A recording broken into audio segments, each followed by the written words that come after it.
अस्सलाम वालेकुम रहमतुल्लाहि व बरकातुहू। दराज के इस प्रैक्टिकल कोर्स में एक दफ़ा फिर से खुश आमदीद। और आज हमारा एक और बहुत अहम टॉपिक है, वो है product rejection reasons and solutions. तो जनाब, इसका मतलब है कि आपने दराज पर प्रोडक्ट अपनी लिस्ट की यानी कि अपलोड की और वो क्वालिटी कंट्रोल की तरफ से चेक हुई और उन्होंने रिजेक्ट कर दी। तो अब हम क्या करें? तो जनाब, फ़िक्र करने की ज़रूरत नहीं है, मैं आपको सारा कुछ समझा देता हूँ कि प्रोडक्ट रिजेक्ट क्यों होती है और इसका क्या सलूशन है। तो जनाब, सबसे पहले आपको समझना पड़ेगा कि प्रोडक्ट रिजेक्शन दो किस्म की होती है। एक तो यह कि आपने प्रोडक्ट अपलोड की, क्वालिटी कंट्रोल ने चेक की और रिजेक्ट हो गई। और दूसरी किस्म होती है कि आपने प्रोडक्ट अपलोड की, क्वालिटी कंट्रोल की तरफ से अप्रूव हो गई, लिस्ट हो गई, ऑर्डर आना शुरू हो गए और बाद में कभी वो डीलिस्ट हो गई और आपकी प्रोडक्ट रिजेक्ट हो गई। ज़्यादा जो प्रॉब्लम फेस होता है वो ये होता है कि आपने प्रोडक्ट अपलोड की और क्वालिटी कंट्रोल ने चेक किया और आपकी प्रोडक्ट रिजेक्ट कर दी। तो सबसे पहले हम इसके रीज़न समझ लेंगे कि ऐसा होता क्यों है। तो इसमें हमें दो चीज़ें समझनी पड़ेंगी। तो सबसे पहली जो चीज़ होती है वो ये है कि पोर क्वालिटी होती है या फिर पॉलिसी वायलेशन होती है। पोर क्वालिटी में काफ़ी सारी चीज़ें आ जाती हैं। मिसाल के तौर पर ऐसा होता है कि जब भी दराज क्वालिटी कंट्रोल की टीम आपकी प्रोडक्ट को रिजेक्ट करती है तो साथ रीज़न भी बताती है कि हमने आपकी प्रोडक्ट को क्यों रिजेक्ट किया है। अब ये डिफरेंट रीज़न्स हो सकती हैं। मिसाल के तौर पर सबसे पहली जो चीज़ है वो रॉन्ग कैटेगरी, कि आपने गलत कैटेगरी के अंदर अपनी प्रोडक्ट अपलोड की है। तो जब आपकी प्रोडक्ट गलत कैटेगरी के अंदर होगी, दराज इसे अलाउ नहीं करेगा। आपकी प्रोडक्ट सही कैटेगरी के अंदर लिस्ट होनी चाहिए। उसके बाद जो दूसरी रीज़न है वो है साइज़ चार्ट रिक्वायर्ड। ठीक है जी, साइज़ चार्ट का मतलब है कि आपकी कोई प्रोडक्ट ऐसी थी जिसकी वेरिएशंस थी और आपने उनके साइज़ मेंशन नहीं किए। मिसाल के तौर पर आप कोई शूज़ बेच रहे हैं या कोई रिंग्स बेच रहे हैं या इस तरह की कोई और प्रोडक्ट है जो कि साइज़ से रिलेटेड है। इस शूज़ का नंबर 12 है, इसका 13 है, 14 है। तो आपने वो साइज़ चार्ट जो है ना वो फिल नहीं किया, आपने प्रॉपर साइज़ नहीं बताया अपनी प्रोडक्ट के, इस वजह से रिजेक्ट हो गई। और जो तीसरी रीज़न हमें आमतौर पर देखने को मिलती है वो है एडिशनल पोजेज़ रिक्वायर्ड, यानी कि आपने जो फ़ोटोज़ अपनी प्रोडक्ट के अपलोड किए हैं वो दुरुस्त नहीं हैं, या तो वो साफ़ नहीं है, या फिर उसमें आपकी प्रोडक्ट सही से नज़र नहीं आ रही, या फिर आपकी प्रोडक्ट उसमें क्लियर नहीं है, या फिर सारे जो पोजेज़ हैं वो सिर्फ एक ही साइड से लिए गए हैं। तो इस तरह ये प्रॉब्लम होती है कि एडिशनल पोजेज़ रिक्वायर्ड। उसके बाद जो आमतौर पर रीज़न होती है वो होती है नो स्क्रिबल्स आर अलाउड। तो ऐसा होता है कि कुछ लोग अपनी प्रोडक्ट की फ़ोटो अपलोड करते हैं और फ़ोटो के अंदर कभी मोबाइल नंबर लिख देते हैं, ईमेल आईडीज़ लिख देते हैं, या वैसे ही कोई कंपनी का नाम डाल देते हैं, या वाटरमार्क डाल देते हैं, या कोई एडवर्टाइजमेंट डाल देते हैं। तो फ़ोटोज़ के अंदर सिर्फ आपकी प्रोडक्ट क्लियर नज़र आनी चाहिए। ठीक है जी, आम तौर पर ज़्यादातर यही होता है कि आप वाइट बैकग्राउंड, ट्रांसपेरेंट बैकग्राउंड के साथ अपनी प्रोडक्ट की इमेजेस डालें। उसमें कोई वाटरमार्क नहीं होना चाहिए, कोई एडिशनल उसमें मार्किंग नहीं होनी चाहिए। तो आपके फ़ोटोज़ क्लियर होने चाहिए, उस पर कोई स्क्रिबल्स नहीं होने चाहिए। उसके बाद जो रीज़न आती है वो होती है इनकरेक्ट ब्रांड नेम। आमतौर पर ये काफ़ी ज़्यादा ये रिजेक्शन रीज़न देखने को मिलती है।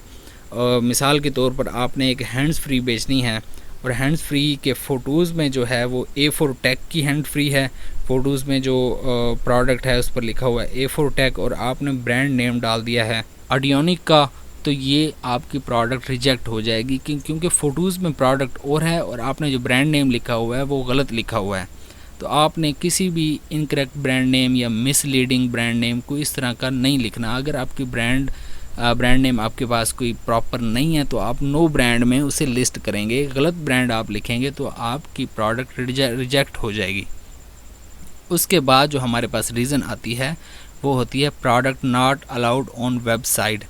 तो ये वो प्रोडक्ट्स होती हैं जिनको दराज बेचना अलाउ नहीं करता। तो इसकी पूरी लिस्ट मैंने एक वीडियो में बताई है कि कौन कौन सी प्रोडक्ट्स ऐसी हैं जो कि दराज अपनी वेबसाइट पर बेचना अलाउ नहीं करता। तो वो आप नीचे डिस्क्रिप्शन बॉक्स में वीडियो का लिंक है, वहाँ से आप देख सकते हैं। उसके बाद जो रीज़न हमारे पास आती है, what is in the box missing. आमतौर पर ये लोग लिखना भूल जाते हैं कि what is in the box. आपने एक लाइन के अंदर डिस्क्राइब करना होता है कि आप जो बॉक्स भेज रहे हैं कस्टमर को उसके अंदर है क्या। तो आमतौर पर लोग सही से नहीं लिखते या प्रॉपर वर्ड नहीं लिखते, जो कि आपकी इमेज के साथ सही से डिस्क्राइब हो रहे हों वो आप नहीं लिखते। तो इस वजह से वो आपकी प्रोडक्ट रिजेक्ट हो जाती है कि आपने what is in the box वाली जो फील्ड होती है वो आपने सही से फिल नहीं की, तो इस वजह से प्रोडक्ट भी रिजेक्ट हो जाती है। उसके बाद आती है हमारे पास reason replica product not allowed. Replica products का मतलब है जैसे मोबाइल फ़ोन की कॉपीज़ और कुछ डिवाइसेस होती हैं महंगी जिनकी कॉपीज़ बेचना, फर्स्ट कॉपी, सेकंड कॉपी, या फिर फेक प्रोडक्ट्स उसी ब्रांड नेम के साथ बेचना, यानी कि रेप्लिका प्रोडक्ट्स जो होती हैं वो दराज पर बेचना अलाउड नहीं है। तो इसलिए वो लिस्टिंग भी आपके रिजेक्ट हो जाती है। उसके बाद इसके अलावा भी कुछ रीज़न्स होती हैं जो कि दराज के स्टैंडर्ड्स को मीट नहीं करती, तो इस वजह से वो आपकी जो है ना वो लिस्टिंग जो है वो रिजेक्ट हो जाती है। तो अब ये रीज़न्स होती हैं, इनमें कुछ रीज़न्स ऐसी हैं जिनको आप एडिट करके दोबारा से क्वालिटी कंट्रोल को भेज सकते हैं, और कुछ रीज़न्स ऐसी हैं जो कि आप दोबारा से उसे एडिट करके क्वालिटी कंट्रोल को नहीं भेज सकते। मिसाल के तौर पर आपकी प्रोडक्ट रिजेक्ट हुई इस वजह के product not allowed on website, ठीक है जी, प्रोडक्ट ये अलाउ ही नहीं है वेबसाइट पे बेचना, तो वो क्या होगा कि आपकी प्रोडक्ट आप उससे दोबारा से अपनी प्रोडक्ट को एडिट करके दोबारा क्वालिटी कंट्रोल की तरफ नहीं भेज सकते, यानी कि वो दोबारा एडिट नहीं हो सकती। और अगर आपकी कोई और रीज़न है जो कि पोर क्वालिटी में आती है, तो आप क्या करेंगे कि ये जैसे देख रहे हैं ये सारी प्रोडक्ट्स रिजेक्ट हो चुकी हैं, और यहाँ पर आप देखें तो लिखा हुआ है एक्शन, और ये नीचे लिखा हुआ है एडिट डिटेल्स। एडिट डिटेल्स पर आप क्लिक करेंगे, अपनी जो भी उन्होंने रीज़न आपको बताई है, जैसे यहाँ पर लिखा हुआ है हाई रेजोल्यूशन इमेज रिक्वायर्ड, ठीक है जी, या फिर नीचे वाली प्रोडक्ट में लिखा हुआ है फीचर्स मिसिंग। तो आपने ये एडिट करके ये वाली सारी जो भी रीज़न्स आपको दराज बताएगा वो आपने इसमें ठीक करनी है, अपनी इन्फॉर्मेशन दुरुस्त करनी है, उसके बाद दोबारा सबमिट कर देनी है। अब मैं आपको फ़्लो चार्ट समझा देता हूँ कि ये काम कैसे करता है। ये आप फ़्लो चार्ट दे सकते हैं। सबसे पहले आप क्या करते हैं कि प्रोडक्ट लिस्ट करते हैं, यानी कि प्रोडक्ट अपलोड करते हैं, तो वो जाती है क्वालिटी कंट्रोल की तरफ, QC चेक पर चली जाती है, यानी कि क्वालिटी कंट्रोल चेक।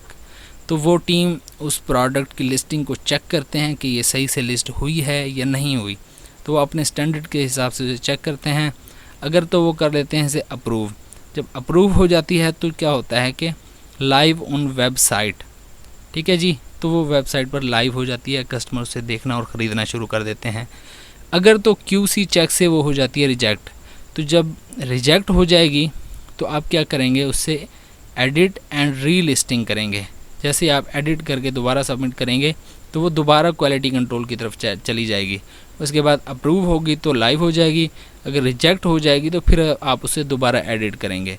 तो ये इसका फ़्लो चार्ट हो गया, जो कि उम्मीद है आपको समझ आ गया होगा, और ये जो रीज़न्स हैं वो भी मैंने आपको बता दी हैं। और एक बात रह गई है, वो ये है कि अगर आपने प्रोडक्ट अपलोड की और वो अप्रूव भी हो गई, उसके बाद आपके पास ऑर्डर्स भी आना शुरू हो गए, और बाद में कभी क्या हुआ, आपकी लिस्टिंग को डिलीट करके रिजेक्ट कर दिया, तो उसकी क्या वजूहत हैं। तो उसकी वजूहत जो आम तौर पर वो होती हैं कि कई सारी ऐसी ब्रांड्स होती हैं जो कि दराज के साथ पार्टनरशिप करती हैं और अपने दराज माल पर वो स्टोर बेचती हैं। आपने एक प्रोडक्ट बेचना शुरू की, ठीक है जी, उसके कुछ अरसे बाद उसी प्रोडक्ट की जो वही ब्रांड जो है वो दराज के साथ कोई एग्रीमेंट कर लेती है या कोई पार्टनरशिप कर लेती है। जैसे ही वो पार्टनरशिप करेगी तो आपकी लिस्टिंग इलीगल करार दी जाएगी और आपकी लिस्टिंग को हटा दिया जाएगा। तो इस वजह से आम तौर पर जो है वो प्रोडक्ट्स डीलिस्ट हो जाती हैं। और उसके बाद एक और वजह है प्रोडक्ट डीलिस्ट होने की, वो होती है कि अगर तो आपने प्रोडक्ट लिस्ट की और 120 दिन के अंदर कोई भी ऑर्डर आपको रिसीव नहीं हुआ, तो क्या होगा कि आपकी प्रोडक्ट वो भी डिलीट कर दी जाएगी। और उसके बाद एक और वजह होती है इसी सिलसिले में, वो होती है कि अगर आपकी प्रोडक्ट पर कॉन्टीन्यूसली बैड रिव्यूज़ आना शुरू हो जाएं, आपकी रेटिंग्स बिल्कुल ज़ीरो हो जाएं और बैड रिव्यूज़ आना शुरू हो जाएं, तो दराज उस प्रोडक्ट को भी डीलिस्ट करके डिलीट कर देता है। और उसके बाद एक और सूरत भी होती है, वो होती है कानूनी सूरत। कोई ऐसी प्रोडक्ट जो कि आप पहले बेच रहे हैं, फिर जो है गवर्नमेंट ऑफ पाकिस्तान ने उसे इलीगल करार दे दिया या स्पेशल प्रोडक्ट करार दे दिया, तो वो आपकी लिस्टिंग भी बाद में हटा दी जाती है। क्यों? क्योंकि कवानीन में तब्दीलियों की वजह से वो लिस्टिंग दराज के स्टैंडर्ड पर पूरा नहीं उतरती। उसके बाद एक और सूरत भी हो सकती है, वो ये हो सकती है कि दराज जैसा कि अपनी पॉलिसीज़ में तब्दीली करता रहता है, कि दराज की कोई ऐसी पॉलिसी आ जाती है जो कि आपकी प्रोडक्ट के ख़िलाफ़ जाती है, तो वो दराज क्या करेगा कि आपकी वो प्रोडक्ट अपनी पॉलिसी के अंडर रिजेक्ट कर देगा। तो ये जनाब मैंने आपको रीज़न्स बता दी जो कि अप्रूवल के बाद दोबारा रिजेक्शन होती है। तो उम्मीद है जनाब आपको वीडियो पसंद आई होगी। हमारी मुलाकात होगी इंशाल्लाह अगली किसी वीडियो में। तब तक के लिए अल्लाह हाफिज़।